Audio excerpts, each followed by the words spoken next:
আর মাসিহুদ দাজ্জাল সবচেয়ে বড় মিথ্যাবাদী।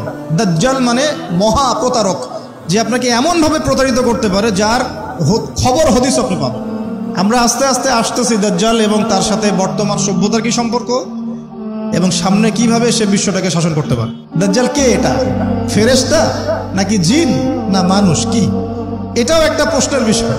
কিভাবে? দেখুন, আল্লাহর নবী সাল্লাল্লাহু আলাইহি ওয়াসাল্লাম বলছেন নূহ আলাইহিস সালামের সময়ও নূহ আলাইহিস সালাম তার কওমকে দাজ্জাল সম্পর্কে সতর্ক করেছেন। তার মানে পৃথিবীর সূচনা থেকে সে পৃথিবীতে ছিল এবং সে বের হবে শেষ জামানায়, এবং বের হয়ে সে তার অনুসারীদেরকে নিয়ে বিশ্বটাকে শাসন করবে। তার মানে অনেক লম্বা একটা হায়াত সে পেয়েছে। কোন জাতি এত লম্বা হায়াত পায় বলেন তো? কোন জাতি মানব জাতিকে এত লম্বা হায়াত পায়? একটা মিস্টেরিয়াস ক্যারেক্টার দাজ্জাল। সে কি? তারপরে দেখুন, নবী সাল্লাল্লাহু আলাইহি ওয়াসাল্লাম একটা হাদিসের মধ্যে বলেছেন যে তাকে ওই তামিম দারির ওই দ্বীপে বন্দী করে রাখা হয়েছে। আপনারা হাদিসে জানেন, অনেকে জানেন। দ্বীপে বন্দী থাকা অবস্থায় তাকে সাহাবীরা দেখেছেন অনেক বিশাল আকৃতিতে, ঠিক আছে? এবং সাহাবীদেরকে সে প্রশ্ন করছিল, তামিম দারিকে প্রশ্ন করছিল যে বাইসানের খেজুর বাগানে খেজুর কি ধরে? বলে হ্যাঁ ধরে। সে বলছে অচিরেই আর ধরবে না। তারপরে বলছে তাবারিয়া হ্রদে কি পানি আছে? সাহাবীরা বলছেন আছে। বলছে অচিরেই পানি থাকবে না। তোমাদের ওই উম্মি নবীর কি খবর? তখন সাহাবীরা বলছেন যে তিনি মক্কা থেকে মদিনায় হিজরত করে এসেছেন, বদরের যুদ্ধ হয়েছে, বালতির মতো তার অবস্থা, একবার এদিকে পাল্লা ভারী হয় একবার এদিকে পাল্লা ভারী, মানে বদরে জিতেছেন, উহুদে বিপর্যস্ত হয়েছেন। তখন এই ব্যক্তি বলছে যে তোমাদের জন্য উত্তম হবে ওই ব্যক্তির অনুসরণ করা। দাজ্জাল এই কথা বলছে, তোমাদের জন্য উত্তম হবে ওই উম্মি নবীর অনুসরণ করা। সাহাবীরা জিজ্ঞাসা করছেন আপনি কে? তো সে বলছে যে আমি হচ্ছি দাজ্জাল, আমাকে অচিরেই এখান থেকে মুক্ত হওয়ার অনুমতি দেয়া হবে, তখন আমি এই পৃথিবীটাকে শাসন করব। তো এখানে সাহাবীরা দেখে আসছেন, যারা দেখে আসছেন তারা পরে ইসলাম কবুল করেছেন। তখন তারা মুসলিম ছিলেন না, খ্রিস্টান ছিলেন। কথা বুঝতে পারছেন? তাহলে এখানে আমরা তাকে একটা বিশাল দেহি দেখলাম, শিকল দিয়ে বন্দী। আবার নবী সাল্লাল্লাহু আলাইহি ওয়াসাল্লাম একদিন মদিনার মধ্যে উমর রাদিয়াল্লাহু আনহুকে নিয়ে হাঁটছেন, সহিহ মুসলিমে আছে। খবর পাওয়া গেল যে মদিনায় একটা যুবক ছেলে আছে, ইহুদি মায়ের সন্তান একটা যুবক ছেলে, যার চুলগুলা কোকড়ানো, চোখটা একটু ফোলা, যার আলামতগুলো দাজ্জালের সাথে মিলে যাচ্ছে। তখন নবী সাল্লাল্লাহু আলাইহি ওয়াসাল্লাম ওমর ইবনুল খাত্তাবকে নিয়ে ওদের বাসায় গেলেন। দেখলেন খেজুর বাগানে সে বসে আছে, মনোযোগ দিন। এবার নবীজি গিয়ে বললেন যে তুমি কি দেখো? সেই ছেলেটা বলছে আমি আরশ দেখি। আরশ বোঝেন? সিংহাসন। কোথায় তোমার আরশ? সেই ছেলে বলছে পানির উপরে। কোথায়? পানির উপরে। নবীজি বলছেন তুমি তো তাহলে শয়তানকে দেখো। নবীজি বলছেন তুমি কি বিশ্বাস করো যে আমি শেষ নবী? সেই ছেলে বলছে আপনি কি বিশ্বাস করেন যে আমি নবী? কি বুঝতে পারছেন কথা আমার? নবীজি বলছেন তুমি কি বিশ্বাস করো যে আমি শেষ নবী? সেই ছেলে বলছে আপনি কি বিশ্বাস করেন যে আমি নবী? ওমর রাদিয়াল্লাহু আনহু তরোয়ালের খাপ খোলা সারা। তিনি বললেন যে ইয়া রাসূলুল্লাহ অনুমতি দেন, এর গর্দানটাকে নামাই দিই, বেয়াদব, আপনার সাথে বেয়াদবি করছে। তখন নবী সাল্লাল্লাহু আলাইহি ওয়াসাল্লাম বললেন দাআহু ইয়া ওমর, তাকে ছেড়ে দাও। যদি সে সত্যিকার অর্থেই দাজ্জাল হয়ে থাকে, তুমি ওমর তাকে হত্যা করতে পারবে না। কেন হত্যা করতে পারবেন না? কারণ দাজ্জালের নিহত হওয়া লেখা আছে ঈসা আলাইহিস সালামের হাতে। কার হাতে? ঈসা আলাইহিস সালাম যখন আসবেন, এই প্যালেস্টাইনের বাবে লুদ নামক জায়গায় দাজ্জালকে মারা হবে। ঠিক আছে কথা?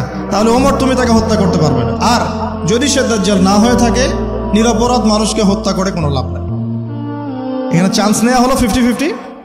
এক হাদিস আপনি দেখছেন নবীজি বলছেন নূহ আলাইহিস সালাম তার কওমকে দাজ্জাল সম্পর্কে সতর্ক করেছেন। এক হাদিসে নবীজি বলছেন সে বের হলে 40 দিন বিশ্ব শাসন করবে। প্রথম দিন 1 বছর, দ্বিতীয় দিন 1 মাস, তৃতীয় দিন 1 সপ্তাহ, বাকি দিন আমাদের মতো। আরেক হাদিসে নবীজি বলছেন তামিম দারি দেখে এসেছে তাকে কোথায়? দ্বীপে বন্দী অবস্থায়, সে ছাড়া পাবে অচিরেই। আবার এখানে নবী সাল্লাল্লাহু আলাইহি ওয়াসাল্লাম মদিনাতেই একটা যুবক ছেলেকে দাজ্জাল মনে করে ইনভেস্টিগেট করলেন। আপনার কাছে কি সাবজেক্টটা সহজ মনে হচ্ছে না কঠিন? খুব সহজ কি না কঠিন? চিন্তা করতে হবে কি হবে না? এতই জটিল একটা ক্যারেক্টার। শুধু তাই না, নবীজি আরো বলছেন সে যখন বের হবে, 4টা জায়গার কথা পাওয়া যাচ্ছে হাদিসে, 4টা জায়গা কোত্থেকে বের হবে। এখানে কিন্তু নবীজি মদিনাতে তাকে খুঁজলেন, ইনভেস্টিগেট করলেন।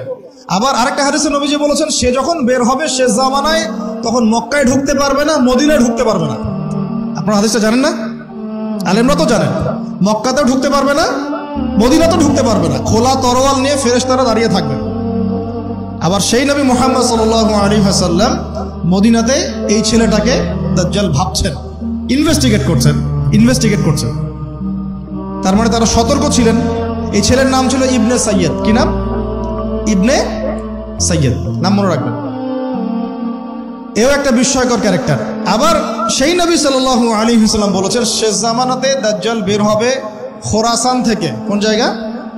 খোরাসান। খোরাসান বলতে কোন জায়গা?